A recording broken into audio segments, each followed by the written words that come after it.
Hi there, I'm an irrelevant YouTuber, and today I'd like to talk to you about your video game fan project that you've been working on, your sick-ass tribute to your favorite franchise. If you or someone you know is working on a really cool fan game, shut the fuck up about it! No, seriously, shut the fuck up! We don't want to know! Now you might think, whoa, hold on a minute, that's pretty rude. In fact, that's a little bit crass, and you know what? You're right. But hey, I'm just here to make a suggestion. Before old Mr. C&D shows up. In fact, dare I say this, if you're one of those genius programmers working what can only be described as magic, programming this tribute to something that we all love and hold dear, something that we've been playing since our childhoods that you yourself want to see a successor to, a franchise perhaps that's been ignored for a long time, and you know that deep down as a fan, you can deliver something amazing that the rest of the fans would reach out to and connect with. If you're working on something like that, and I already know about it, you fucking blew it! You done fucked up! But I don't want to be quiet. My friends and I have been working on something incredible. Excellent point! I'm an irrelevant sack of shit. My opinion does not matter. I can't stress that enough. So don't take my word for it. Let's check out what the science has to say. Our fake analysts have compiled and plotted this data here to demonstrate the complex relationship between how awesome your fan game looks and how much you really need to shut the fuck up. It's a one-to-one direct correlation? Wow! Now, as a random voice on the internet being overly hostile in the hopes that this will take, and a rabid fan of the particular game franchise you're working on, believe me, I am more excited than you can possibly imagine to experience the love letter you're delicately crafting towards the series. We can't wait to get our hands on it. Your grandma. You're in the kitchen baking up our favorite treats, and we're the little kids waiting by that kitchen door. Oh, smells great! But that one little whiff that got us excited also hit the dog's nose. It's just a matter of time before that old pupper scampers up in the kitchen and gobbles up the whole thing right in front of you. Be a good grandma. Just tussle your grandkid's hair, tap him on the nose, and tell him, shut the fuck up! You will eat when the food is ready! You know, some ancient jagoff once said something goofy along the lines of, how did it go? Don't ask for permission, ask for forgiveness. Rear Admiral Grace Murray Hopper, 1986. What the fuck was that about, right?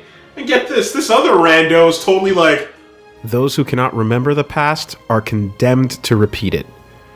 George Santayama, 1905. What a load of horse scat. Am I right? Chrono Resurrection, first announced June 2000. Cease and desisted September 2004. Bid for Power, first announced November 1999. Cease and desisted August 2001. Pokemon Prism, first announced July 2007. Cease and desisted December 2016. Super Mario 64 HD Remake, first announced March 2015. Cease and desisted March 2015. My Little Pony Fighting Is Magic, first announced June 2011. Cease and desisted February 2013. Shadow Moses, first announced January 2016. Cease and desisted March 2016. Another Metroid 2 remake, first announced January 2008. Cease and desisted September 2016. Chrono Trigger Crimson Echoes, first announced September 2004. Cease and desisted May 2009. PokeNet, first announced February 2009. Cease and desisted April 2010. Streets of Rage Remake, first announced March 2003. Cease and desisted April 2011. Metal Gear Remake, first announced May 2014. Received approval from Konami and voice work from David Hayter, May 2014. Cease and desisted August 2014. Pokemon Uranium, first announced November 2008. Cease and desisted August 2016. No Mario Sky, first announced August 2016, cease and desisted September 2016. Red Dead Redemption 5, first announced March 2017, cease and desisted April 2017.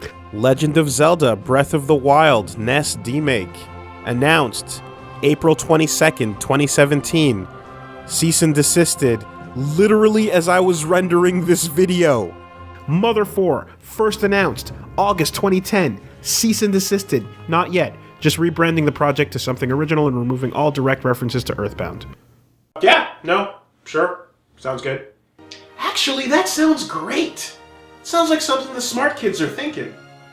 Bid for Power, the previously mentioned Dragon Ball Z Quake mod, was eventually released with all art, music, and references to Dragon Ball Z completely removed, replaced with an original cast, and released in April 2004. And about a month later... Hey, whoa, what's this? What? Bid for Power folder structure that you extract to overwrite and reinsert all the original characters into the game.zip. Where'd you get this? Where'd this come from? Get back here, you little scamp. Technically, many of the DCM8 projects mentioned here eventually, inexplicably found their way online one way or another.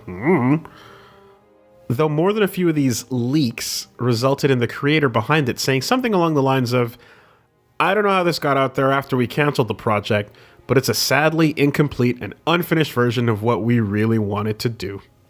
And so, the list of casualties goes on and on and on, and by now you probably get the point. But you're still wondering... Why? Why this specific fan project that treats the franchise with arguably more respect than it officially gets? There's no consistency here. How come this one gets shut down, but that one over there is okay? Because they have no choice, and they fucking have to. Even when a game company does something cool, like officially endorsing and releasing the fan project, even if the company secretly thinks your shit is dope as fuck, they're still subjected to trademark law, where they've got to show that they're actively defending it, otherwise they risk losing some or all of their rights to it. So hey, buddy, before you go tweet out that kick.st 200k Kickstarter link to your open world fan game sequel, what the fuck are you doing? What are you doing? Just stop for a second and consider that the main thing they don't want you to do is make money off the thing. And here you are making money off the thing before it's even a thing yet. So in conclusion, let's go over this handy list of reasons why you should announce your fan game before it's out. 1. You desperately need help finding new team members to help finish the project. 2. And that's it. That's literally the only reason to ever tell anybody about your fan project before it is actually out. You know, it's a tough call, we get it. Sometimes you actually need to see if you can get help, otherwise the thing is not going to happen. The project will be cancelled otherwise. It's a tough call to make, but it's very understandable. But otherwise, shut the fuck up. You know, it's hard. Like, we know you want to tell everybody, and we know you want to just get us on the hype train, and believe me, like, we want to get on that hype train too, you know? Like, we're right there with you. We want to see what you've been working on, and we can't wait to get our hands on it. But until it's ready, you gotta just suppress, you know, just push it down, hold it in, and wait till it's done, until it just pops, and it's everywhere, and we all love it, and it's all over the place, and everything's amazing, and no one can stop you, you know? Because you gotta just wait. You gotta just be patient with it, and just save it. Just hold it in. It hurts, it sucks, I know, but do it, trust me. We've seen it happen so many times. We know how it ends. You know, there was a speech that went off that said that the more you tell people about a project you're working on, even, in fact, like, besides things like cease and desists, just telling people about something before it's done actually robs you of some of the joy you get from finishing it and getting it into people's hands or having them see what you've made.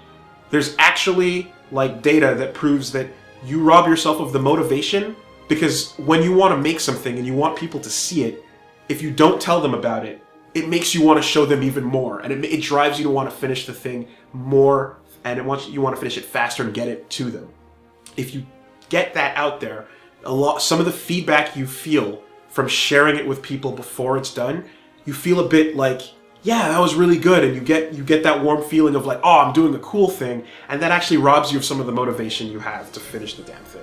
So like, even from not a cease and desist perspective, it's still better to just not say anything about what you're working on until it's done. Grand opening, grand closing. You know, just post that shit, little download link at the bottom, drop the fucking mic, hold your hands out and say, do your worst. I've already won. Because by then, it's too late. I'm already having fun. And you can't cease and desist fun.